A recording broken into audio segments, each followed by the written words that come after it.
Assalamualaikum warahmatullahi wabarakatuh. Kita lanjutkan lagi. Terakhir kita sampai energi potensial listrik. Nah, kali ini kita lanjutkan tentang hukum kekekalan energi mekanik. Hukum kekekalan energi mekanik. Tetapi pada listrik loh ya, bukan pada usaha energi di kelas 10. Nah, jika selama gerak dari partikel bermuatan tidak ada gesekan dan yang bekerja pada partikel bermuatan tersebut hanya gaya kolom saja, maka energi total dari partikel tersebut bernilai tetap.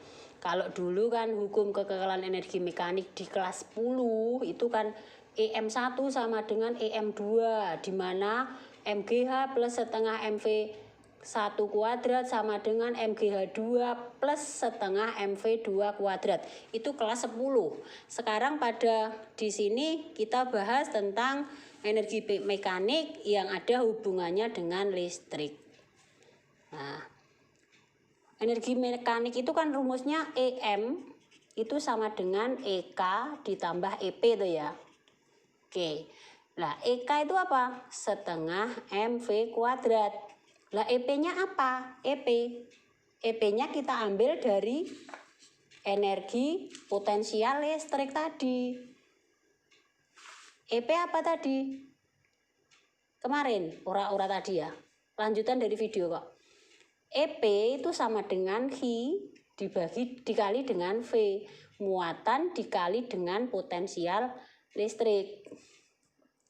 Nah, berarti energi total atau hukum kekekalan energi mekanik itu kan EK1 ditambah EP1 sama dengan EK2 ditambah EP yang kedua, atau boleh saya ganti delta EK itu sama dengan delta EP.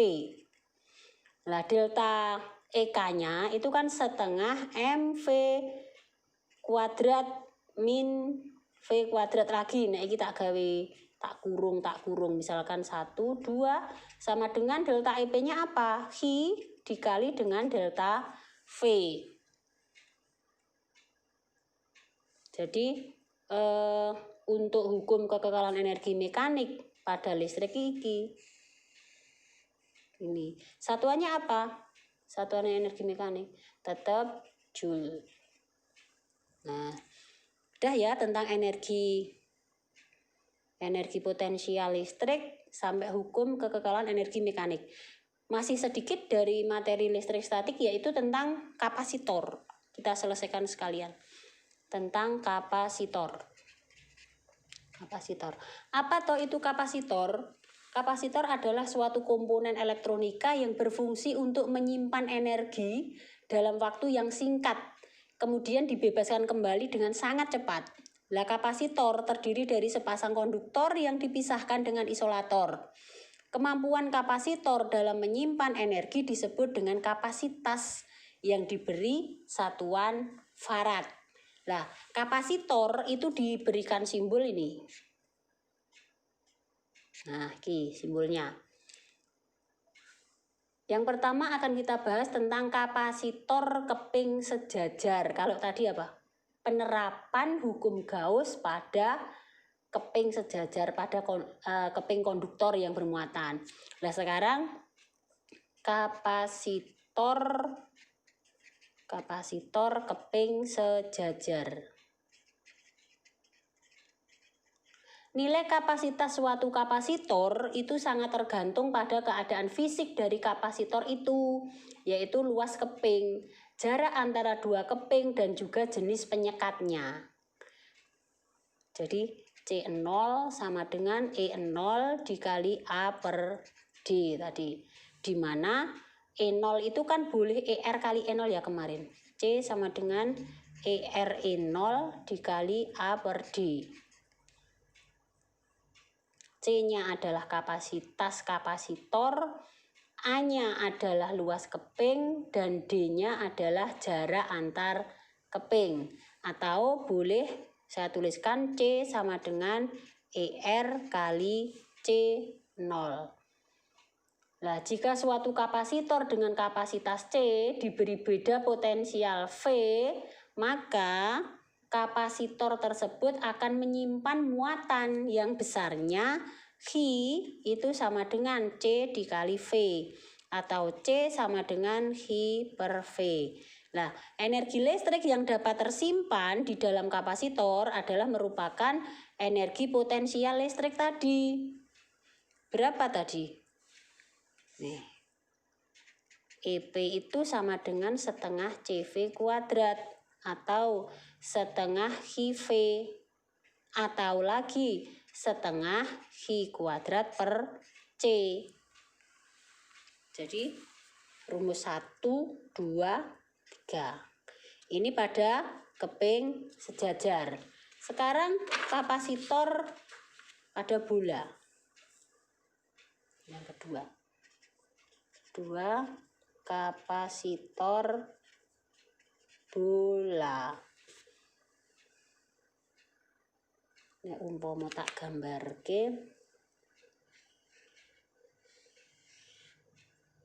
bola ini kan bermuatan ya. Bolanya bermuatan. Misalkan ini ada kabel isolasi. Kemudian iki R1, ini R2. Terus ini kan disambungkan ini. Nah, misalkan yang dalam itu muatannya positif, yang luar ini negatif. Iki plus Q, sing iki min Q. Nah, dua bola konduktor dengan jari-jari R1 dan R2 disusun secara konsentris dan diberi muatan positif Q dan negatif Q. Maka kapasitas bola konduktor ini adalah C-nya sama dengan R1 kali R2 dibagi K kali R2 dikurangi dengan R1. Nah, sedangkan beda potensial pada kedua bola, beda potensial itu apa? V, nilai V-nya sama dengan KH kali 1/R1 dikurangi 1/R2. Kemudian potensial konduktor bola berongga atau di kulit bola dengan jari-jari R itu nilainya V sama dengan KH per R. Iki potensial pada kulit bola. Nah, kapasitas kapasitornya apa mau? C itu sama dengan R per K. Jika ke dalam kapasitor dimasukkan zat dielektrikum dengan permitivitas relatif ER, maka kapasitasnya menjadi C sama dengan ER dikali C0. Kemudian yang ketiga sekarang, kapasitor bola gabungan. Kapasitor bola gabungan. Dua buah kapasitor bola masing-masing dengan kapasitas C1 dan C2 misalkan, dan bermuatan H1 dan H2 dapat digabungkan dengan cara saling menyentuhkan atau dihubungkan dengan kawat halus sehingga menjadi kapasitor gabungan. Pada saat digabungkan tidak ada muatan yang hilang. Jadi jumlah muatan kedua kapasitor sebelum digabungkan sama dengan sesudah digabungkan. Pada proses penggabungan ini akan terjadi perpindahan muatan dari potensial yang tinggi ke potensial yang rendah hingga akhirnya terjadi kesetimbangan atau potensialnya sama. Jadi dari kalimat itu nek tak ringkes ki V gabungan sama dengan Hi total dibagi dengan C total. Pomo Hi1 ditambah Hi2 itu dibagi dengan C1 dengan C2. Begitu. Kemudian yang keempat. Yang keempat ada rangkaian kapasitor. Seperti pada hambatan listrik, rangkaiannya itu ada seri dan paralel. Yang seri. Jika beberapa kapasitor disusun seri, yaitu dengan cara menggabungkan keping-keping yang bermuatan berlawanan, maka besar muatan yang berada pada masing-masing kapasitor sama besar, tetapi beda potensial masing-masing berbeda sesuai dengan kapasitasnya. Sehingga pada susunan seri itu, kalau saya tuliskan menjadi Hi seri itu sama dengan Hi, sama dengan Hi1, sama dengan Hi2, sama dengan Hi3. Sedangkan V-nya itu V total, sama dengan V1 tambah V2 tambah V3. Dan nilai kapasitas kapasitor seri, C seri, seper C seri itu sama dengan seper C1 ditambah seper C2 ditambah seper C3. Ini rangkaian kapasitor seri. Sekarang yang paralel, B itu yang paralel. Jadi kebalikannya. Kalau tadi yang berbeda adalah V-nya, sekarang yang sama pada paralel itu adalah V-nya. V total itu sama dengan V1, sama dengan V2, sama dengan V3. Dan Hi paralelnya yang berbeda-beda. Hi1 tambah Hi2 ditambah Hi3. Dan Hi paralel sama dengan, kok Hi paralel? C paralel sama dengan C1 ditambah C2 ditambah C3. Begitu. Sampai di sini berarti materi kita tentang listrik statis selesai. Kita tinggal latihan soalnya. Dari yang sudah saya sampaikan, jika ada sesuatu yang belum jelas silahkan bertanya kita via WhatsApp. Saya akhiri. Assalamualaikum warahmatullahi wabarakatuh. Baik, kita lanjutkan materi tadi. Ini saya kasih contoh soal. Soal yang pertama yaitu sebuah bola dengan jari-jari setengah meter dan di pusat bola terdapat muatan listrik 10 mikrokolom. Tentukanlah flux listrik yang melalui bola. Nah, di sini muatan listrik ada 10 mikrokolom. Satuannya kita ubah menjadi kolom dulu. Jadi muatan itu apa? Hi ya. Hi itu 10 mikrokolom diubah ke kolom menjadi 10 pangkat kali 10 pangkat min 6 menjadi kolom. Dan jari-jari bolanya adalah setengah meter. Ditanyakan flux. Nah, dari yang sudah diketahui di sini, kita bisa menentukan nilai flux. Langkah yang pertama kita tentukan dengan menghitung E-nya dulu. Mengapa? Karena flux itu kan sama dengan E kali A kali cos theta. Sehingga E-nya dicari dulu. Dengan rumus apa tadi? E sama dengan KI per R kuadrat. K-nya sendiri kan sudah ketetapan ya kemarin. 9 kali 10 pangkat 9. Hi-nya ada 10 kali 10 pangkat min 6. Dibagi dengan 0,5 kuadrat.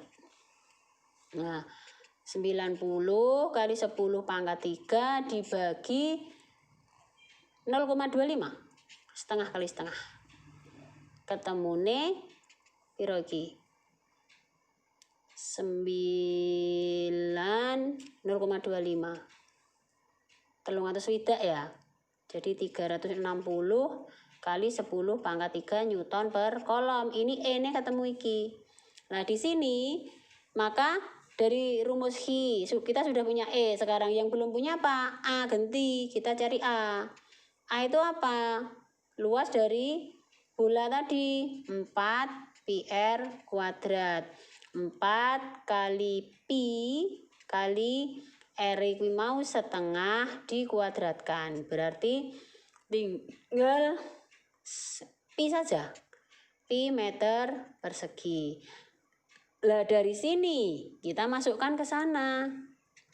Ini ketemu 360 kali 10 pangkat 3 dikali pi dikali cosnya berapa? Cos 0. Berarti cos 0. Cosnya 0. Cos 0 itu berapa? Cos 0 1 ya. Berarti tinggallah 360 pi kali 10 pangkat 3. Fluk tadi satuannya apa? Fluk. Newton, meter, atau Weber ya tadi ya. Weber. Nah, ini contoh yang pertama. Kemudian contoh yang kedua. Nih, contoh yang kedua. Contoh yang kedua saya gambarkan di situ ada rangkaian kapasitas kapasitor. Rangkaian kapasitas kapasitor yang gambarnya Ki ada paralel kemudian disari dengan C1. Di mana C1 sama dengan 3 mikrofarad, C2 4 mikrofarad dan C3 ada 3 mikrofarad. Yang kita lihat dulu adalah yang paralel, yaitu C2 dan C3. C paralel sama dengan C2 ditambah C3 ketemu 7 mikrofarad. Kemudian diseri dengan C1 menjadi 1/CS. 1/CP ditambah 1/C1. 1/7 ditambah 1/3. Jadekke perselikur. Iki 3, iki 7. Ketemulah CS berarti dibalik tuh ya. 21/10 mikrofarad atau 2,1 mikrofarad atau 2,1 kali 10 pangkat min 6 farad. Nah, energi listrik pada rangkaian tadi kan ditanyakan berapa C pengganti. Berapakah C pengganti, atau kita bisa ngitung lagi juga energi listriknya sekalian. Dari E setengah CV kuadrat setengah C-nya adalah iki mau kali V-nya. V-nya piro? 12 toh iki. 12 kuadrat. Hitungan dhewe. Satuannya apa? Joule. Berarti pertanyaannya tak tambahi. Berapa C pengganti dan energi listrik.